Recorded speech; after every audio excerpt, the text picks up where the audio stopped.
Segundo punto. Para que el campo científico pueda existir como tal, debe transformarse cualquier aspiración o impulso de control o de dominación del campo, es decir, no se puede sojuzgar la concurrencia científica mediante mecanismos de poder, sino que debe transformarse esa libido dominandi, que es propia del campo político más bien, en lo que él denomina libido científica. Es decir, en la ambición y en el empeño por avanzar en el conocimiento científico de la realidad, dirimiendo nuestras diferencias solo mediante la razón y el sometimiento al juicio de los pares. Segundo pilar fundamental. Tercero, la profunda convicción de aquel que quiera ocupar un lugar dentro de ese campo, profunda convicción llevada a la práctica de que solo el desinterés puede engendrar a la larga un tipo de interés específico, es decir, una forma de capital simbólico en forma de reconocimiento de la propia comunidad científica que nos permite ocupar un lugar concreto. Es decir, debemos afirmar la independencia radical de la investigación científica respecto a cualquier clase de interés heterónimo, es decir, ajeno a los principios del campo, que no se me refiere a intereses comerciales o de otra naturaleza. Y debemos abogar siempre por la difusión y el uso igualitario del conocimiento y los productos de la ciencia. Eso se resume en esa fórmula mágica que hablaba Pierre Bourdieu, que es una cuestión de antropología económica, la paradoja de que el desinterés genera una forma de interés específico. Bueno, esto es decir, una jerga sociológica, pero es una jerga sociológica relativamente sencilla de entender, ¿no? Bien. ¿Cómo hemos medido esto a lo largo de las 4 últimas décadas casi del siglo XX? ¿Cómo hemos hecho para cuantificar o para mensurar esto? Bien. El índice que nos sirve desde los años 60 del siglo XX para evaluar el impacto de la investigación y, por tanto, la relevancia y el crédito que el trabajo de un grupo de científicos merece, no fue un instrumento creado por la propia comunidad científica. Es más, la propia comunidad científica lo rechazó en un principio porque lo consideraba innecesario.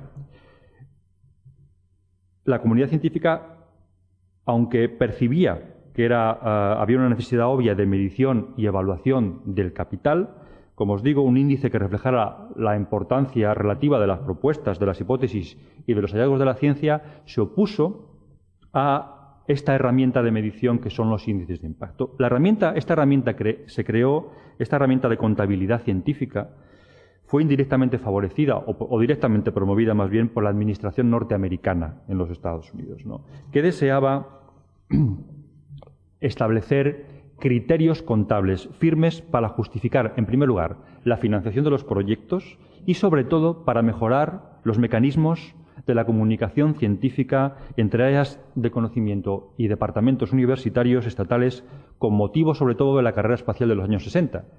Es más, fue la carrera espacial, si han leído alguna vez un poco de la historia de los índices de cuantificación, que hay artículos sobre ello, hay bibliografía sobre este asunto, la carrera espacial, una vez ganada por Rusia, lo que ocasionó fue una enorme agitación en la administración universitaria norteamericana y en la administración en general, porque lo que descubrieron es que los mecanismos de comunicación científica no funcionaban y necesitaban índices o indicios para valorar, primero, la calidad de lo que se descubría y, segundo, para mejorar los canales de comunicación entre sus propias agencias. Esa anarquía primaria en la que estaban encerrados los distintos agentes implicados en esos macroproyectos de investigación, sobre todo los de la carrera espacial, las prácticas cenaculares habituales de las camarillas académicas, ¿no?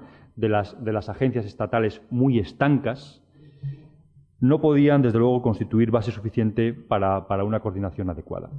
Eugene Garfield, que es este señor que está aquí en la diapositiva, fue el creador de este mecanismo en colaboración con otro científico que se llamaba Joshua Lederberg, y planteó en el año 1958 los siguientes criterios de ponderación y coordinación científica. Él decía lo siguiente: utilidad general, permanencia en el tiempo, reducción del número de referencias a los datos mediocres, medida del factor de impacto y servicios puntuales personalizados.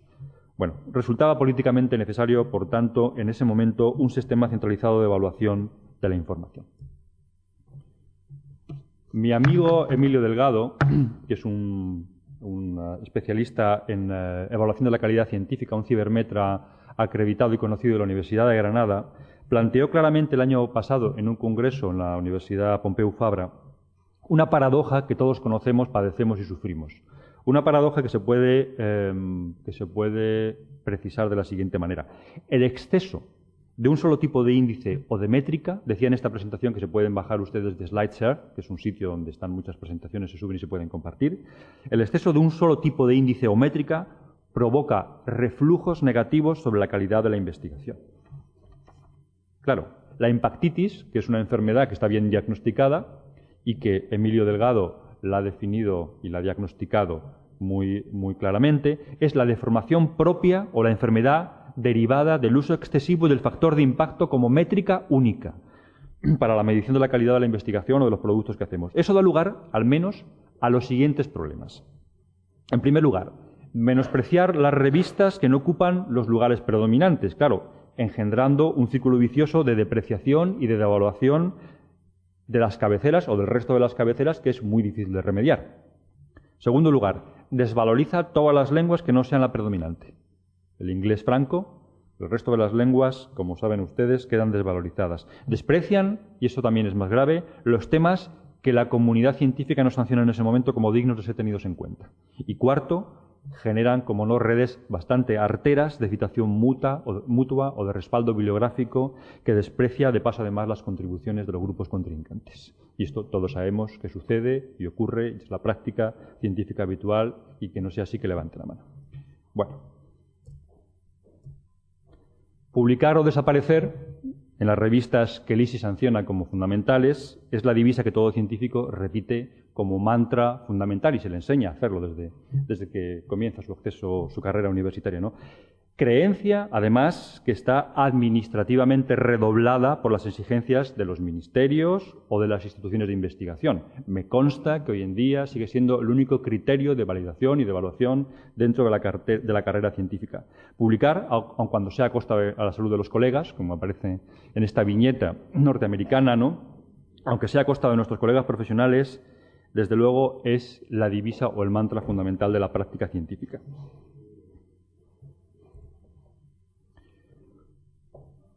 Los procedimientos de acreditación y de evaluación utilizados, además, el peer review, para garantizar la solvencia de los artículos, se basan en la revisión por pares. Un mecanismo, por otra parte, que está en profunda crisis.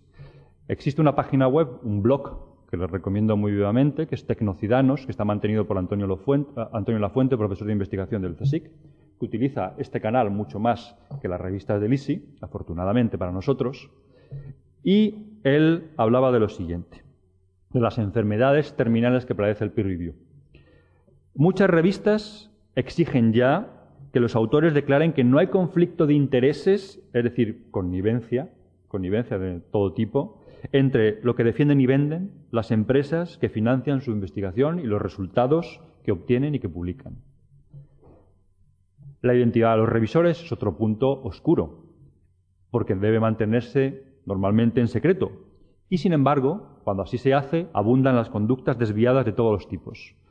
Lecturas demasiado superficiales, a revisiones que protegen teorías o modelos canónicos, pasando por el robo de ideas, el retraso injustificado de las revisiones, u otros intereses mezquinos que todos conocemos y que suelen utilizarse habitualmente para seleccionar y controlar supuestamente la calidad. Los más críticos, sin duda, de todo el movimiento que ya se llama el Open Peer Review, niegan la capacidad de este sistema para cumplir con su función fundamental, que es garantizar, claro, la calidad. El Peer Review, como aparece en esta viñeta también,